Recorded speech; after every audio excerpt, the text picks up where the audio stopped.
Now in chapter 42, we go back to Canaan and we see what's happening at home, what's happening in the family of Jacob, what's happening among Joseph's brothers.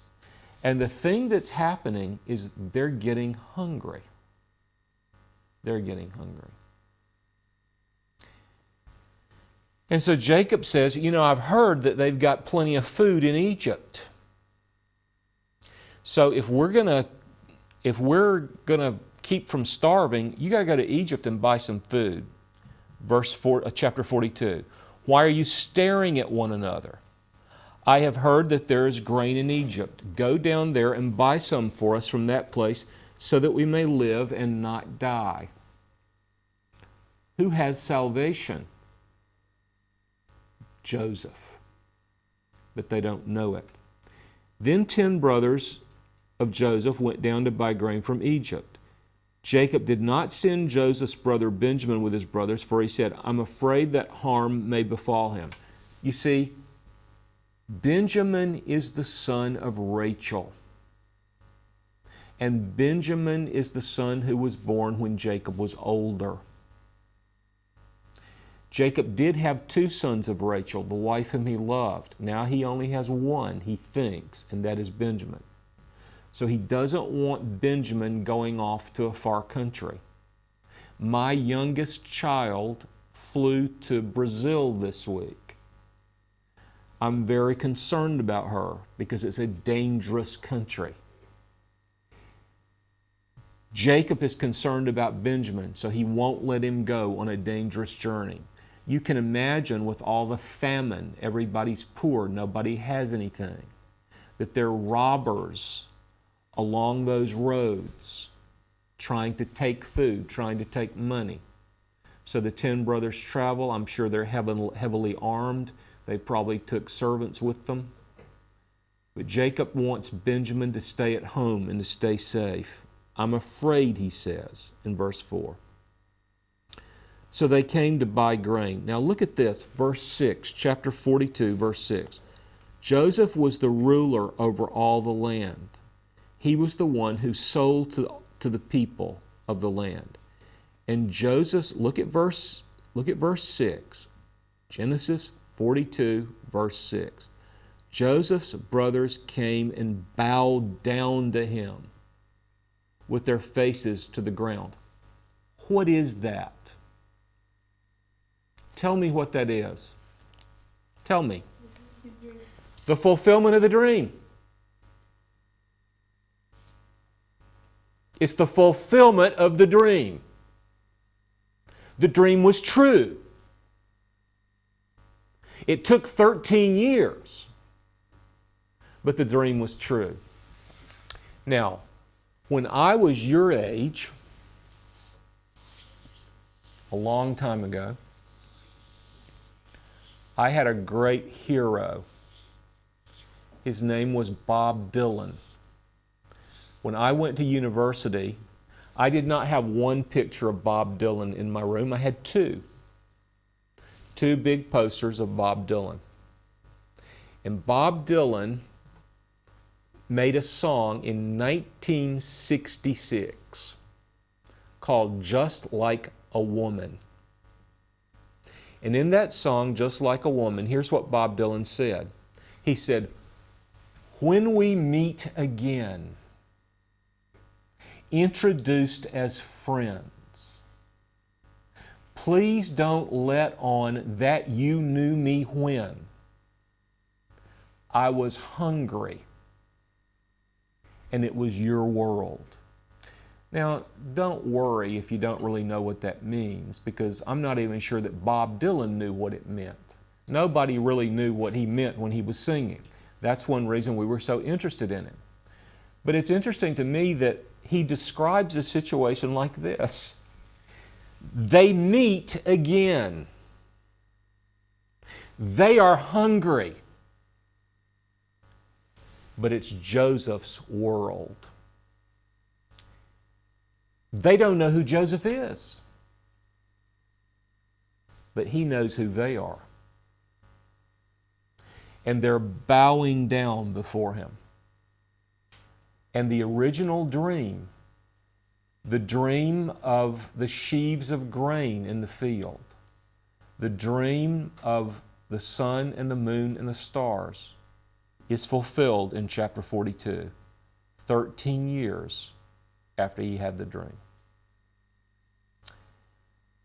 So they bow down to him.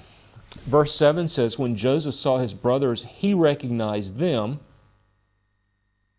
but they didn't recognize him. He disguised himself and he spoke harshly to them. And of course, he was speaking in an Egyptian language. He wasn't speaking the language of Canaan. Not only did he recognize them and they could not recognize him, but he also could understand their language when they were speaking to each other, but they didn't know he could understand it. He said, where do you come from? And they said, from the land of Canaan to buy food. Verse 8, Joseph recognized his brothers. They did not recognize him. Joseph remembered the dreams which he had about them, and he said to them, you are spies. You are come to look at the undefended parts of the land. Now, I told you that there are people who teach the story of Joseph and they say, Joseph did something wrong. Joseph should have never told his family about the dreams. That was arrogant, that was proud, that was boastful. And I said, no, no, no, no, no. Joseph did the right thing. But here's another place where many, many Bible teachers say Joseph was wrong to play these tricks on his brothers. He lied to them. He was wrong. I say, no, no, no, no, no. He was right. The way Joseph responded to his brothers, he deceived them. That's the charge. What he did was sinful. What he did was wrong. I want to maintain and I want to defend the thesis that what he did was not wrong. What he did was very appropriate. Let me tell you the reason why.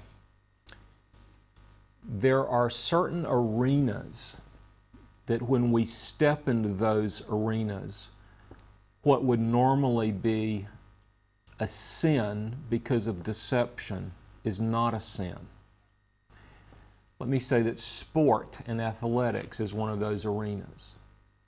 Let's say a soccer player is coming down the field very quickly. He's kicking the ball. He pretends that he's going to go at the goal, he's going to go at the net from the right side. But at the last minute, he switches to the left side and he kicks the ball into the net from the left side. Is that soccer player immoral? Did he sin? Well, he deceived the goalie. He was trying to deceive the goalie. Did he sin? I don't think he did sin. I think when you're in that arena, that's what you're supposed to do. Now, another arena like that is war. In June of 1944, the Allies on the Western Front, of course your soldiers were fighting on the Eastern Front, but the Allies on the Western Front were preparing to invade the continent of Europe. They very much wanted Hitler to believe that they were going to cross the Channel and land at Calais. Really, they weren't going to land at Calais. They were going to land at Normandy.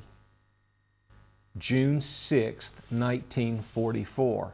Now, were Eisenhower and Churchill sinners and liars because they tried to make Hitler believe they were going to land at Calais because they were going to land, even though they were going to land at Normandy? Was that a sin? Was that wrong? Were they immoral because of that? They may have been immoral for other reasons. They may have been sinners for other reasons.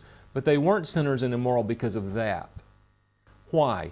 Because they were at war. Now let me tell you something. Joseph's brothers were at war with him. Joseph's brothers were at war with him.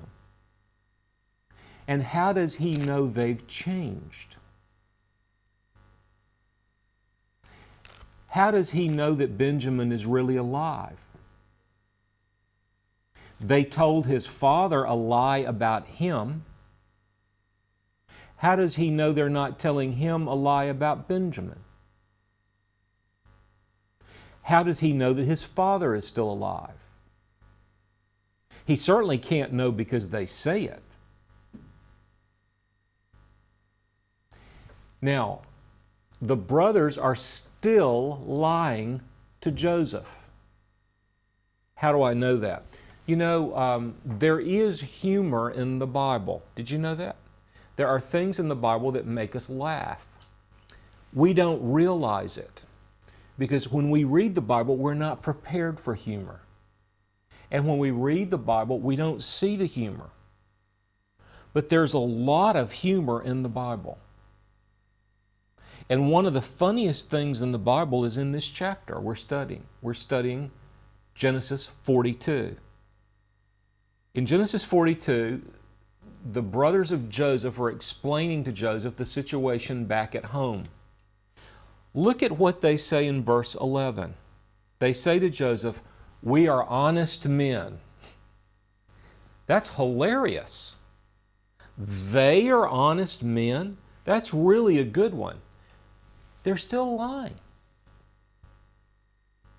They're lying about who they are.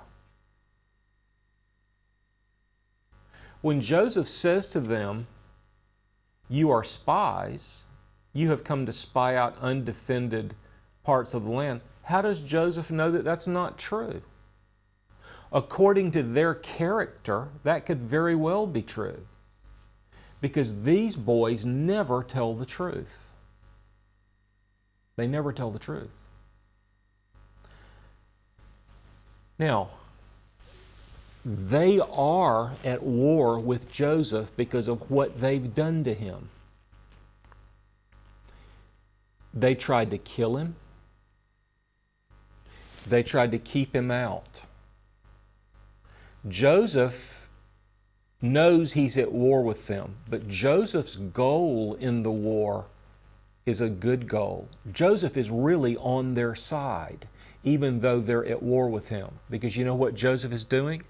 Joseph is trying to keep them alive. Joseph is trying to bring them back. Joseph is trying to keep their family together.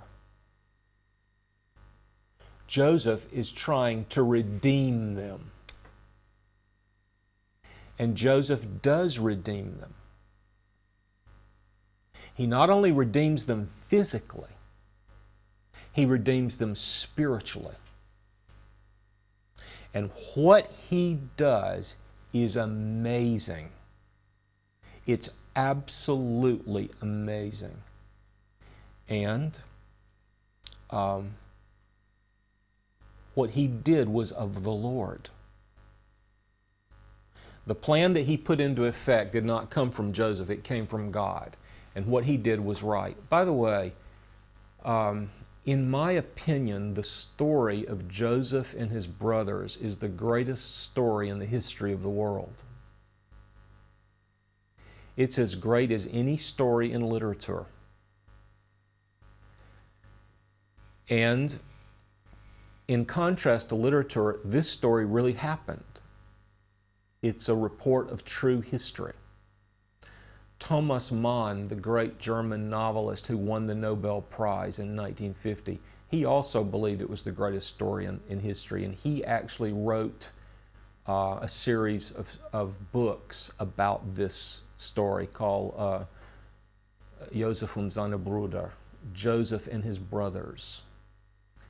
And it's an amazing, amazing story. Joseph says to them in verse 9, chapter 42, verse 9, "You are spies. You have come to look at the undefended parts of our land." They said to him, "No, my Lord, but your servants have come to buy food. We are all sons of one man. We are honest men." That's a lie. That is a lie. They are not honest men. "We are honest men. Your servants are not spies." Yet he said to them, "No, but you have come to look at the undefended parts of the land." But they said, "Your servants are 12 brothers in all. the sons of one man in the land of Canaan. And behold, the youngest is with our father today, and one is no longer alive. Joseph said to them, it is as I said to you, you are spies. See, they were also lying about whether he was alive or not. They didn't know that he was dead. When they sold him to the Midianites, he was alive. So they're lying. They're lying to him. Joseph said to them, it is as I said to you, you are spies. By this you will be tested. By the life of Pharaoh, you shall not go from this place until your youngest brother comes here. Now, the first thing that he says is that everyone is staying here except for one person. One person will go back and bring Benjamin back. That's the first thing he told them.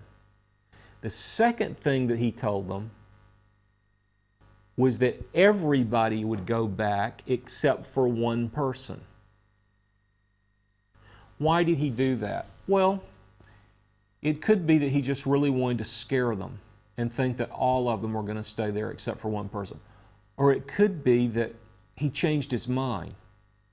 It could be that it was his original plan to keep all of them but one, but then he realized how dangerous it would be.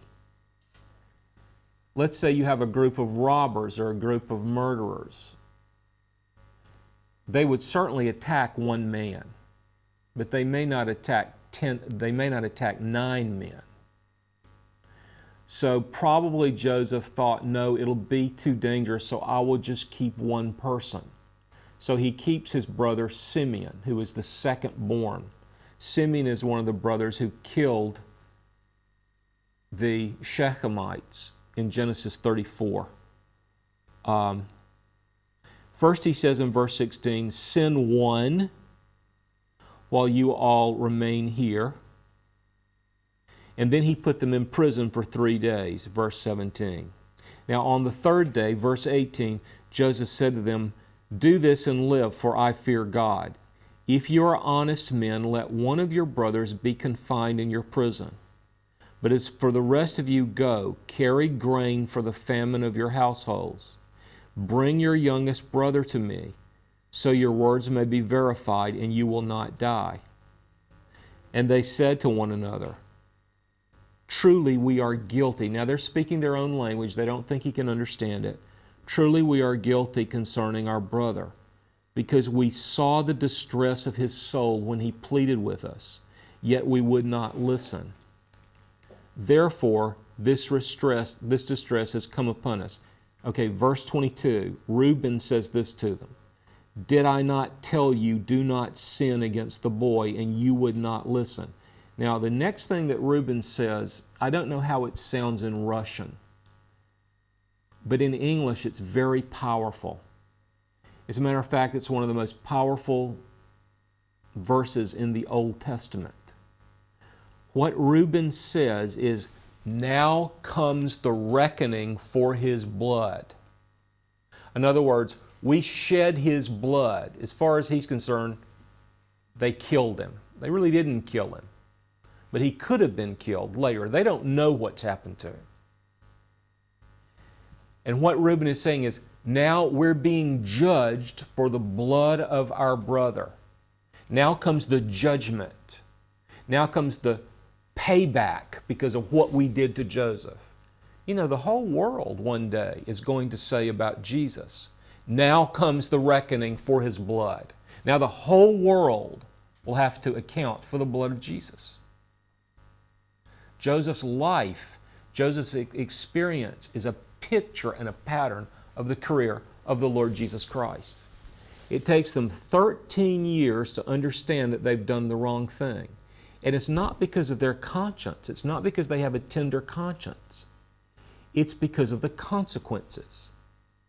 They realize that what they have reaped, what they have sown, they have reaped. They realize that there was a connection between the sin against their brother and what's happening to them in Egypt. They know the two things are connected. They sent him as a prisoner to Egypt. Now they are prisoners in Egypt. and they realize that God is doing something. We invite you to participate in the International Bible Teaching and Gospel Sharing Project. Whether these Christian expanded educational opportunities will become available to people around the world depends on all of us. We very much need and appreciate your prayer and financial support. For more information, please visit TVSEMINARY.com. Verse 23 says they didn't understand that Joseph could understand what they were saying because there was an interpreter between them and Joseph. They were listening to Joseph speak in one of the Egyptian dialects through an interpreter. They didn't know that Joseph did not need an interpreter. He was listening to them talk back to them. But at that moment, when he heard that they realized that what they did to him was wrong and they were being punished for it, it says in verse 24 that he turned away from them and he wept. He came back to them. He took Simeon, the second oldest, and he tied him up. Then he told his servants, verse 25, then Joseph gave orders to fill their bags with grain and to restore every man's money in his sack, to give them provisions for the journey, and thus it was done for them. So what happened is they were given bags of grain, which they paid for. What they didn't know was that their money was put back in the bags. Why did Joseph do that?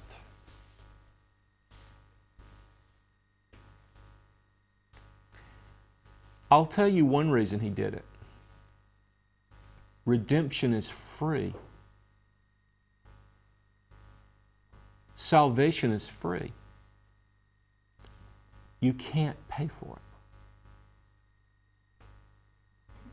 You can only receive it as a gift. So it says in verse 26, they loaded their donkeys with their grain and they left.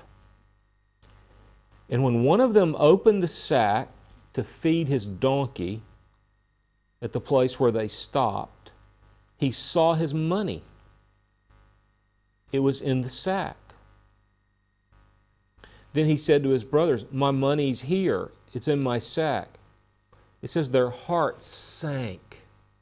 They turned trembling to one another, and they said, what is this that God has done to us? They don't say, what is this that this ruler in Egypt has done to us? They say, what is it that God has done to us? They're starting to understand that God is in control. God is in control of their lives. They're not free agents. They're not off determining their own destinies. They're not off planning what's going to happen and making it happen because it's their will and they want it to happen. No. It's happening because of what God wants to happen. God is in control of their lives. They thought they were in control, but they're not. And now they begin to realize it. Verse 29 says that when they got back home to see their father in the land of Canaan, they told him everything that had happened. They say in verse 30, the man, the Lord of the land, spoke harshly with us and took us for spies in the country. But we said to him, we are honest men. See, they're even proud of the lie that they told. We're honest men. We are not spies. We are 12 brothers, sons of our father. One is no longer alive. The younger is with our father today in the land of Canaan. The man, the Lord of that land, said to us, by this will I know that you are honest men. Leave one of your brothers with me, and take grain for the famine of your households, and go.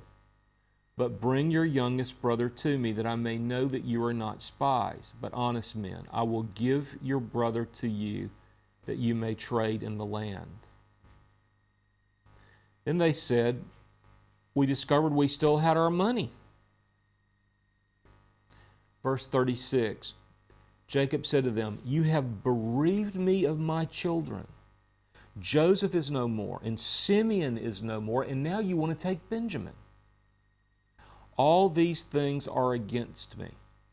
Then Reuben spoke to his father, saying, you may put my 2 sons to death if I do not bring him back to you. Put him in my care, and I will return him to you.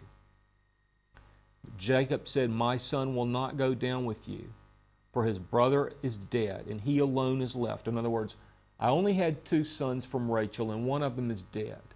I'm not giving up the other son of Rachel. If harm should befall him on his journey you are taking, on the journey you are taking, then you will bring my gray hair down to Sheol in sorrow. What he means by that is he says, I will grieve until the day I die.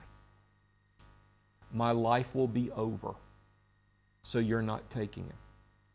But they get hungry. After a while, they eat all the food, and now they're hungry. What are they going to do? Maybe Benjamin will die on the way to Egypt. Maybe Benjamin will die in Egypt. Maybe Benjamin will die on the way back. But for sure, Benjamin's going to die if he doesn't have anything to eat. If they don't take the risk, Benjamin's going to die at home, because everybody's going to die at home because they're going to starve to death.